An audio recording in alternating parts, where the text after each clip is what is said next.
नमस्कार शेतकरी मित्रांनो, आपल्या सर्वांचं पुन्हा एकदा स्वागत आहे. कर्जमाफी 2026च्या संदर्भात एक महत्वाची माहिती आता समोर आलेली आहे की अखेर या कर्जमाफीच्या अंमलबजावणीसाठी सरकारला मुहूर्त सापडलेला आहे की 30 जूनला जेमतेम 30-32 दिवसाचा कालावधी उरलेला असताना शेतकऱ्यांची कर्जमाफीची प्रक्रिया कधीपासून सुरू होणार, त्याच्यानंतर याचा लाभ कसा कसा दिला जाणार, याबाबतची पात्रता, निकष, जे काही नियम असतील, तर याबाबतची अद्यापपर्यंत कुठलीही अधिसूचना सरकारकडून आलेली नव्हती.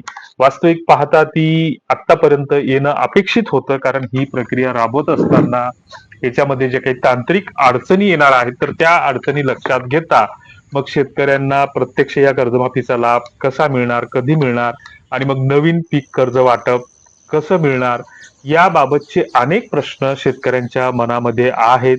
मग आता याच्यामध्ये नेमके कुठले कुठले शेतकरी पात्र ठरणार, जे काही 2 लाख रुपयासाठी आणि 50,000 रुपयाचं जे काही अनुदान नियमित शेतकऱ्यांना मिळणार आहे, तर त्याबाबतचे निकष काय आहेत, नवीन पीक कर्जाचं वाटप कधीपासून सुरू होणार, त्याच्यानंतर जी आहे तर ह्या कर्जमाफीची पहिली यादी कधी प्रसिद्ध होणार आणि त्याच्यानंतर लगेच पहिली यादी प्रसिद्ध झाल्याच्या नंतर हे पैसे शेतकऱ्यांच्या बँक खात्याला म्हणजे हे कर्ज सरकारी खात्याला कधी जमा कागदपत्र. होणार आणि आम्ही किती त्याच्यानंतर कष्ट नवीन करतो हे कर्ज त्यांना माहित आहे कधी का? मिळणार, त्याच्यामध्ये किती एअर दिवसाचा कंडिशन मध्ये कालावधी बसलेले जाणार, आहेत. अनेक आम्ही शेतात याबाबतचे एवढी प्रश्न आहेत. मेहनत तर या करतो, सगळ्या पण हे अर्ज प्रश्नांची उत्तरं खूपच आपण अवघड पुढच्या आहेत. 1-2 मिनिटांमध्ये आम्ही घेणार आहोत. जगायचं चॅनलवर कसं? नवीन असाल कृपया तर सबस्क्राईब कोणीतरी करायला आमचं ऐका. विसरू नका आणि व्हिडिओ शेवटपर्यंत बघा की सरकारने जी काही निवडणुकीच्या आधी कर्जमाफी संदर्भात जी काही सरकारकडून घोषणा करण्यात आली होती, तर त्याच्यामध्ये निवडणुकीच्या आधी 7/12 कोरा कोरा कोरा या शब्दावर सरकारकडून म्हणजे त्यावेळच्या महायुती सरकारने विशेष जोर दिला होता आणि मग त्याच्यानंतर सत्ता स्थापन झाल्याच्या नंतर सरकार ही कर्जमाफी ची प्रक्रिया विसरून गेलं, 7/12 कोरा करण्याचं सुद्धा विसरून गेलं आणि ही शेवटी मग त्याच्यावर दबाव वाढला, आंदोलनं झाली आणि मग त्याच्यानंतर सरकारला निर्णय घ्यावा लागला आणि मग 2 लाखापर्यंत कर्जमाफी सरसकट देण्यात येईल अशी घोषणा सरकारकडून करण्यात आली. मग याच्यावरून जो काही 7/12 कोरा होणार होता, तर मग याच्यातून बहुतांश शेतकऱ्यांचा 7/12 आता हा कोरा होणार नाही. मात्र ही 2 लाखापर्यंतची कर्जमाफी देत असताना शेतकऱ्यांच्या मनामध्ये अजूनही अनेक प्रश्न आहेत की ज्यावेळेस बच्चू कडू यांच्या नेतृत्वामध्ये आंदोलन उभं राहिलं आणि मग सरकारने ही 30 जून पर्यंत कर्जमाफी देऊ अशी घोषणा केली, तर त्यावेळेस मग त्याच्यानंतर सरकारकडून एक समिती स्थापन करण्यात आली आणि त्या समितीचा अहवाल सरकारकडे प्राप्त झालेला असताना तो मंत्रिमंडळाच्या बैठकी समोर येण्यापूर्वी किंवा तो पब्लिक म्हणजे पब्लिश करण्यापूर्वी त्याच्यामध्ये नेमक्या काय तरतुदी सांगितलेल्या आहेत, तर ह्या स्वीकारायच्या का नाही स्वीकारायच्या यावर चर्चा होण्यापूर्वीच सरकारने पुन्हा घोषणा केली की विधिमंडळाच्या अधिवेशनामध्ये पुण्यश्लोक अहिल्याबाई होळकर नावाने कर्जमाफीची घोषणा केली आणि 30 जून पर्यंत ही प्रक्रिया राबवून पूर्ण केली जाईल असंही सरकारकडून सांगण्यात आलं. मात्र ज्या समितीचा अहवाल आला, बँकांचे डाटे प्राप्त झाले, सहकार विभागाकडून डाटा प्राप्त झाला, ह्या सगळ्या गोष्टी झालेल्या असताना सरकारनं पुन्हा घोषणा केली की सांगितलं की बा जुन्याच निकषानुसार ही कर्जमाफी देण्यात येईल, जे याच्या आधी महात्मा फुले कृषी कर्जमाफी आणि छत्रपती शिवाजी महाराज कृषी कर्जमाफी या नावाने ज्या काही 2016, 17 आणि 19-20 मध्ये कर्जमाफीचा लाभ दिला, तर त्याच पद्धतीनं ही कर्जमाफीची अंमलबजावणी हे केली जाईल असं सरकारी सरकारकडून कागदपत्र. सांगण्यात आलं. आम्ही किती मात्र कष्ट करतो हे त्यांना माहित आहे का? नेमके शेतकऱ्यांच्या मनामध्ये एअर हे प्रश्न कंडिशन होते मध्ये की बा बसलेले एखाद्या आहेत. शेतकऱ्याने जर समजा उदाहरणार्थ आम्ही शेतात एवढी मेहनत 1,95,000 करतो, रुपयाचं पण कर्ज हे घेतलं अर्ज आणि ते खूपच अवघड आहेत. व्याजासह आम्ही 3.5 जगायचं लाख कसं? रुपये झाला असेल, तर कृपया मग त्यांना किती कोणीतरी लाभ आमचं मिळणार, ऐका. कसा मिळणार, याच्याही विषयी प्रश्न आहेत. नेमकं जे नियमित कर्जदार म्हणून ज्यांना 50,000 रुपयाचं अनुदान मिळणार, तर ते कुठल्या शेतकऱ्यांना मिळणार असेही प्रश्न आहेत. आणि याच्या व्यतिरिक्त अनेक म्हणजे मग थकीत जे आहेत, तर ते कधीपासून काय धरले जाणार, गृहीत धरले जाणार, तर असे प्रश्न शेतकऱ्यांच्या मनामध्ये निर्माण झालेले असताना त्याचे आपण टप्प्याटप्प्यानं त्याचं एक उत्तर काय असणार आहे तर ते बघू.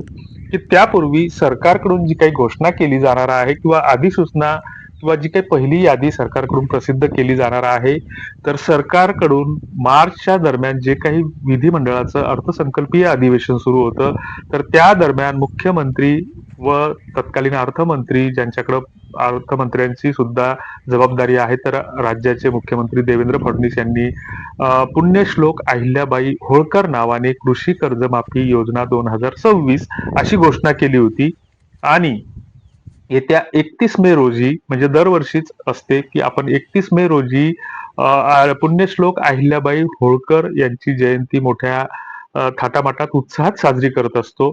आणि त्याच दिवसाचं औचित्य साधून सरकारकडून ही घोषणा, कारण कर्जमाफीची जी काही योजना आहे तर ती त्याच नावाने आहे, आणि मग त्याच दिवशी याचं परिपत्रक काढलं जाणार आहे आणि घोषणा केली जाणार आहे.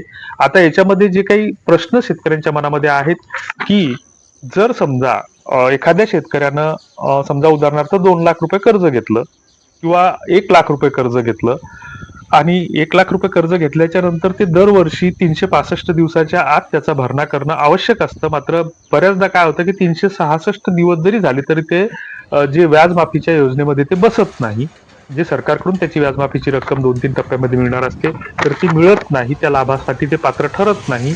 आणि मग त्याच्यानंतर जर समजा एखाद्या शेतकऱ्याला वाटलं की बाबा मी माझ्या कर्जाचा भरणा करणार, 370 दिवस झाले, हे म्हणजे एका सरकारी वर्षापेक्षा कागदपत्र जास्त कालावधी लोटला, वर आम्ही किती 2-4 दिवस कष्ट जरी करतो हे शिल्लक झालेले त्यांना असले, माहित आहे तर का? त्याला ते व्याजासहच एअर भरणा करून ते कंडिशन मध्ये खातं बसलेले नवजुनं आहे. करून पुन्हा परत कर्ज आम्ही घ्यावं शेतात लागणार, एवढी असा मेहनत तो करतो, नियम आहे. पण हे अर्ज खूपच पण अवघड आहेत. त्या शेतकऱ्यांकडे आम्ही जर जगायचं परिस्थितीच कसं? नसली की कृपया बा आता कर्ज कोणीतरी भरूच आमचं शकत ऐका. नाही, तर 365 दिवसाच्या नंतर ते बँकेच्या भाषेमध्ये ते थकीत होते आणि 3 वर्षाच्या नंतर ते बँक त्याला एनपीए ठरवते. आणि मग अशा स्थितीमध्ये जर समजा 365 दिवस पूर्ण झाले, तर त्या 365 दिवसासाठी जर बँका 12% व्याजानं दर शेकडा व्याजदरानं जर व्याज लावत असल्या, तर त्याच्यावर बँका अतिरिक्त 2%, 3% असं दंड व्याज लावतात. म्हणजे ते 12%चं 14% होतं. आणि मग अशा स्थितीमध्ये ते पुन्हा त्या थकीत रकमेला व्याज, चक्रवाढ व्याज, म्हणजे मग जर एखाद्या शेतकऱ्यानं जर समजा 1 लाख रुपये कर्ज घेतलं असेल आणि ते व्याजासह जर ती रक्कम 2 लाख रुपयाच्या आतच असेल, तर ह्या रकमेचा भरणा सरकारकडून केला जाणार. पण इन केस एखाद्या शेतकऱ्यानं समजा 4 वर्षापूर्वी जर समजा 1,90,000 रुपये कर्ज घेतला असेल आणि ते व्याज, दंडव्याज, चक्रवाढ व्याज, बँकेचे अतिरिक्त शुल्क, बँकेने काही नोटिसा पाठवल्या असतील, त्याला 25 रुपये पोस्टाचा खर्च आला असेल, तरी त्याचे 2,000 रुपये शेतकऱ्यांच्या नावे टाकले जातात कर्ज खात्यामध्ये. आणि मग अशा स्थितीमध्ये ती रक्कम जर 1,90,000ची जर समजा 3.5 लाख रुपये झाली असेल व्याजासह, तर अशा स्थितीमध्ये 2 लाख रुपये माफ होणार आणि 1.5 लाख रुपये हे शेतकऱ्यांना भरावे लागणार. त्याच्यानंतरच पुढचं नवीन कर्ज मिळेल. नाहीतर ती 2 लाख रुपयाची माफी भेटून काही फायदा होणार नाही. म्हणजे आपल्या इकडे एक ग्रामीण बोली भाषेमध्ये एक म्हण आहे की हागलं आणि पोट गेलं सारखंच आहे. तर अशी परिस्थिती बऱ्याच शेतकऱ्यांच्या बाबतीमध्ये निर्माण होऊ शकते. दुसरीकडे जे काही 50,000 रुपयाच्या अनुदानाचा जो काही लाभ मिळणार आहे, तर त्याच्यासाठी सतत 3 वर्षापासून जे शेतकरी, म्हणजे यावर्षी मागच्या वर्षी जर एखाद्या शेतकऱ्याने कर्ज घेतला असेल आणि तो लगेच नवजुनं करत असेल, तर तो त्याच्यासाठी पात्र ठरणार नाही. मात्र 3 वर्षाचं त्याचा रेकॉर्ड असणं आवश्यक आहे, की 3 वर्षे त्यानं सतत नवजुनं केलेलं असलं पाहिजे. आणि जो काही कर्जमाफीचा लाभ मिळणार आहे, तर याच्यामध्ये एखादा शेतकरी जर समजा हे सरकारी कागदपत्र 2020च्या आम्ही किती कर्जमाफीनंतर कष्ट करतो हे थकीत त्यांना झाला माहित असेल, तर आहे का? कदाचित तो पण हे त्याच्यामध्ये फक्त बसणार एअर नाही. कंडिशन मध्ये कारण बसलेले आहेत. जी काही आम्ही कर्जमाफीची शेतात जी काही एवढी प्रक्रिया मेहनत राबवली करतो, जाणार आहे, पण तर हे 1 अर्ज एप्रिल खूपच अवघड आहेत. 2021 आम्ही ते जगायचं 30 कसं? सप्टेंबर कृपया 2025 कोणीतरी आमचं पर्यंत ऐका.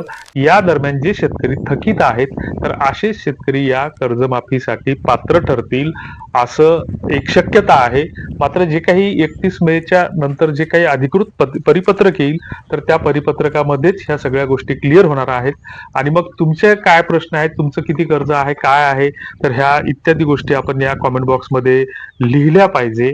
आणि याच्यानंतर जी काही 31 मेलाच पहिली यादी सरकारकडून प्रसिद्ध होईल आणि लगेच त्यांच्या खात्याला पैसे जमा होतील अशीही शक्यता वर्तवली जात आहे. आणि लगेच ते ज्यांच्या खात्याला पैसे जमा झाले, तर असे शेतकरी नवीन कर्ज घेण्यासाठी पात्र ठरतील अशीही शक्यता आहे. बाकी तुमचे काय प्रश्न आहेत ते कमेंट बॉक्समध्ये नक्की लिहा. तुर्तास धन्यवाद. व्हिडिओ जर योग्य वाटला असेल तर लाईक करा, सबस्क्राईब करा, शेअर करा.